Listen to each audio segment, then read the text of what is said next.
আমিনুল ইসলাম বুলবুলের নেতৃত্বাধীন বিসিবির নির্বাচিত পরিচালনা পর্ষদ ভেঙে দিয়েছে জাতীয় ক্রীড়া পরিষদ। একই সঙ্গে জাতীয় দলের সাবেক অধিনায়ক তামিম ইকবালকে প্রধান করে গঠন করা হয়েছে ১১ সদস্যের অ্যাডহক কমিটি। কমিটিকে আগামী ৯০ দিনের মধ্যে বিসিবির নতুন নির্বাচন সম্পন্ন করার দায়িত্ব দেওয়া হয়েছে। কেন বিসিবির পর্ষদ বাতিল করা হলো, অ্যাডহক কমিটি কিভাবে নির্বাচন সম্পন্ন করবে, এসব বিষয়ে টিবিএস পডকাস্টে কথা বলতে যোগ দিয়েছেন আমার দেশ পত্রিকার ক্রীড়া সম্পাদক এম কায়সার। জনাব এম কায়সার, আপনাকে স্বাগত জানাচ্ছি। ধন্যবাদ আপনাকে। জি, আমি শুরুতে একটু জানতে চাচ্ছি, বিসিবির যে বর্তমান পরিচালনা পর্ষদ ছিল, যেটি আসলে নির্বাচিত ছিল, সেটিকে ভেঙে দেওয়া হলো কেন? এক অর্থে যে প্রক্রিয়া এই পুরো ক্রিকেট বোর্ডটা তৈরি হয়েছিল, অর্থাৎ ক্রিকেট বোর্ডের যে নির্বাচনটা হয়েছিল, নির্বাচনটা ছিল প্রশ্নবিদ্ধ একটা নির্বাচন এবং একটা বিতর্কিত নির্বাচন ছিল। নির্বাচনে যেরকম ভাবে কাউন্সিলরশিপ গঠন করা হয়েছিল, সেই কাউন্সিলরশিপটা ছিল এক অর্থে ছক সাজিয়ে কাউন্সিলরশিপটা তৈরি করা।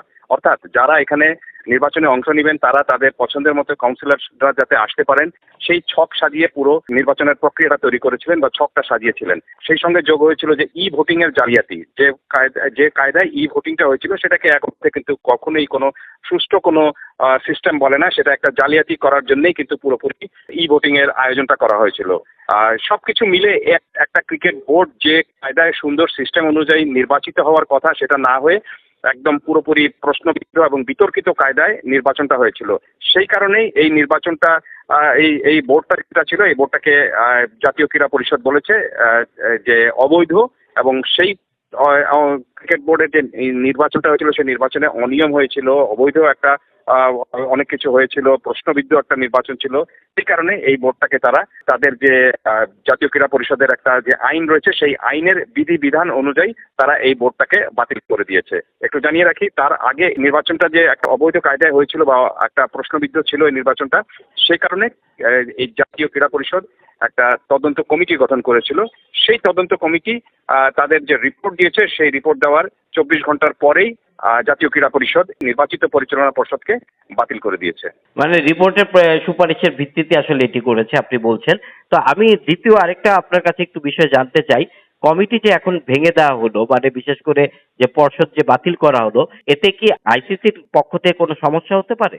এনএসসি এই বিষয়টা পরিষ্কার করেছে। এনএসসি আমাদের আগে জানিয়ে দিয়েছিল, সাংবাদিকদেরকে বলেছিল যে তারা জাতীয় ক্রীড়া পরিষদ অনেক আগেই জানিয়েছিল যে যে তদন্ত কমিটির যে রিপোর্টটা আসবে, সেই রিপোর্টটা তারা আইসিসির কাছে পাঠাবে এবং সেই রিপোর্টটা আইসিসির কাছে পাঠানোর পর আইসিসির কাছ থেকে যদি তারা একটা গ্রিন সিগন্যাল পায় বা যদি কোনো সমস্যা না পায় ক্রিকেট বোর্ড ভেঙে দেওয়ার ব্যাপারে, তারা সেই ধরনের সিদ্ধান্তটুকু নেবে। সো আমার কাছে মনে হয় না যে এই পুরো প্রক্রিয়ার মধ্যে আইসিসি আবার বড় কোনো ধরনের ভূমিকা রাখবে, এবং আইসিসি যাতে বোর্ড ভেঙে দেওয়ার ফলে আইসিসির নিষেধাজ্ঞার মধ্যে যদি না পড়তে হয়, সেই নিশ্চয়তা আমার কাছে মনে হচ্ছে যে এনএসসি বা ক্রীড়া প্রশাসনে যারা রয়েছেন তারা সেই গ্যারান্টিটুকু পেয়েছিলেন বলেই কিন্তু এই ক্রিকেট বোর্ডটাকে বাতিল করা হয়েছে।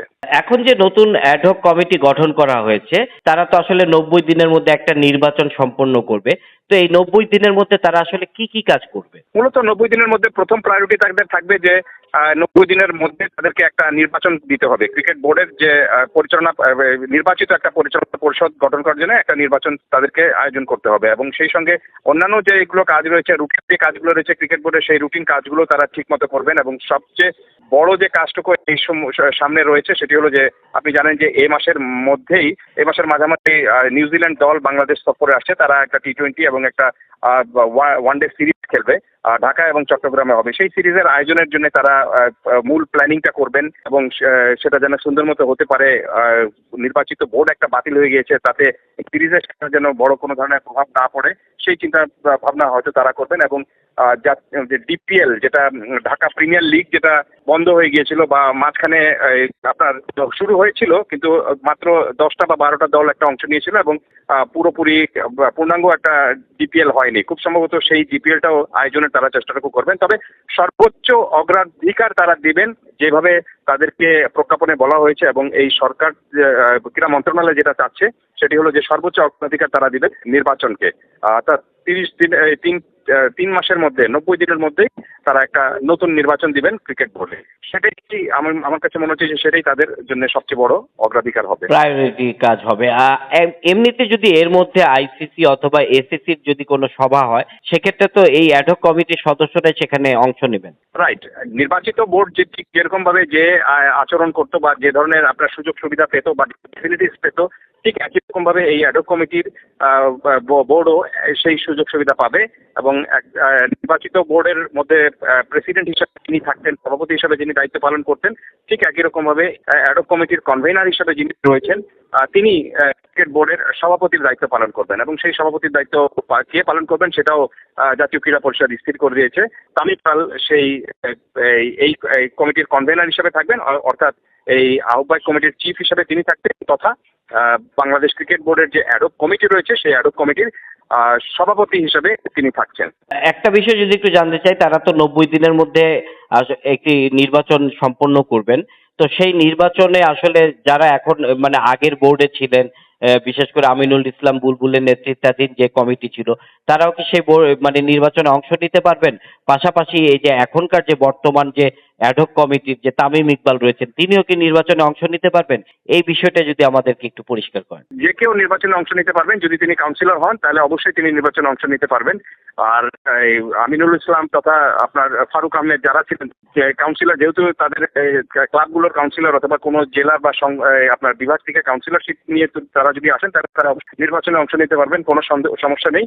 আর বর্তমান অ্যাডহক কমিটিতে যে 11 জন রয়েছেন তারা অংশগ্রহণ করতে পারবেন কিনা এই বিষয়ে বিসিবির গঠনতন্ত্রে কোনো ব্যাখ্যা নেই।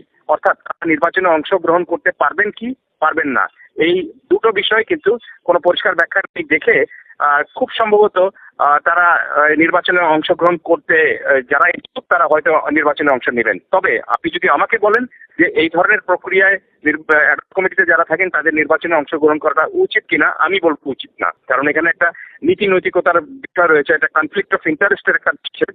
আমি যেহেতু আমাকে দায়িত্ব দেওয়া হয়েছে নির্বাচন পরিচালনার জন্য বা নির্বাচন স্থির করার জন্য, তাহলে আমি নিজেই যদি ক্যান্ডিডেট হয়ে যাই তখন এখানে যে সিদ্ধান্তগুলো আমি নিব সেই সিদ্ধান্তগুলো কিন্তু আমার পক্ষে যাতে যায় সেইভাবেই আমি সিদ্ধান্তগুলো নিব। সেটাতে যে কনফ্লিক্ট অফ ইন্টারেস্টের একটা বিষয় চলে আসে। কিন্তু নীতি নৈতিকতার কথা যদি বলেন তাহলে অ্যাডহক কমিটিতে যারা রয়েছেন যে 11 জন তাদের বিসিবির পরবর্তী নির্বাচনে অংশগ্রহণ করা উচিত না। কিন্তু যেহেতু এখানে পরিষ্কার কোনো এই বিষয়ে বাধা নেই, এই কারণে খুব সম্ভবত তারা নির্বাচনে অংশগ্রহণ করতে চাইবেন বলে অন্তত আমার বিদ্যা বুদ্ধি তাই বলছে।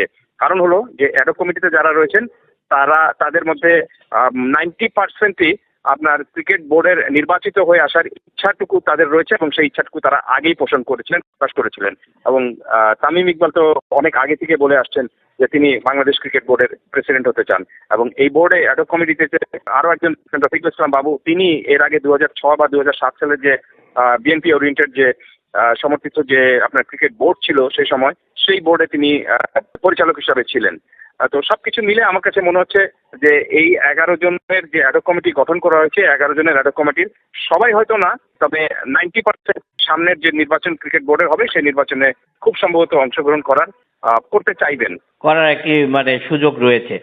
আমি একটু যদি এই অ্যাডহক কমিটি গঠন নিয়ে আপনার কাছে একটু জানতে চাই। আমরা এখানে দেখছি যে বেশিরভাগই আসলে বর্তমান যে ক্ষমতাসীন সরকার তাদের যে বিভিন্ন মন্ত্রী তাদের সন্তানরা এই অ্যাডহক কমিটি বেশি আছেন এবং একজন প্রতিমন্ত্রীর স্ত্রীও আছেন। তো আমরা দেখি বিশ্বের অন্যান্য দেশে ক্রিকেট সংশ্লিষ্টরা সাধারণত ক্রিকেট বোর্ডে থাকেন। বাংলাদেশে খালি এটার ব্যতিক্রম দেখা যায়। বিগত আওয়ামী লীগ সরকারের সময় সেটা আমরা দেখেছি, বা অন্তর্বর্তী সরকারের সময় যে বোর্ড গঠন করেছে সেখানেও আমরা দেখেছি, এবং এখন যে অ্যাডহক কমিটি সেটাও আমরা দেখলাম যে সেখানে আসলে রাজনৈতিক প্রভাবটা অনেকটা বেশি। তো এর থেকে আসলে এটি আমাদের ক্রিকেটের জন্য কি কতটুকু মঙ্গলজনক বা ক্ষতিকর, বা এর থেকে উত্তরণের উপায় কি? না দেখুন, বাংলাদেশের কোনো কিছু যে রাজনৈতিক প্রভাব মুক্ত না, এই ঘটনা দিয়ে কিন্তু সেটা আরেকবার প্রমাণিত হয়েছে। আর কোনো ব্যক্তি যদি ক্রিকেট সংগঠক থাকেন, তার পরিচয় যদি তার মন্ত্রীর ছেলে হয়ে থাকে বা তিনি মন্ত্রীর বউ হয়ে থাকেন, ইট ডাজ নট ম্যাটার। আমি মনে করি না যে সেটা বড় কোনো বিষয়। কিন্তু তিনি যদি শুধুমাত্র মন্ত্রীর পুত্রের কোটায় যদি ক্রিকেট বোর্ডের এই অ্যাডহক কমিটিতে আসেন, তাহলে আপনি অনেক বড় ধরনের প্রশ্ন অবশ্যই উঠবে এবং আপনি যে প্রশ্নটা করেছেন সেই প্রশ্নটা অবশ্যই রাইজ করবে।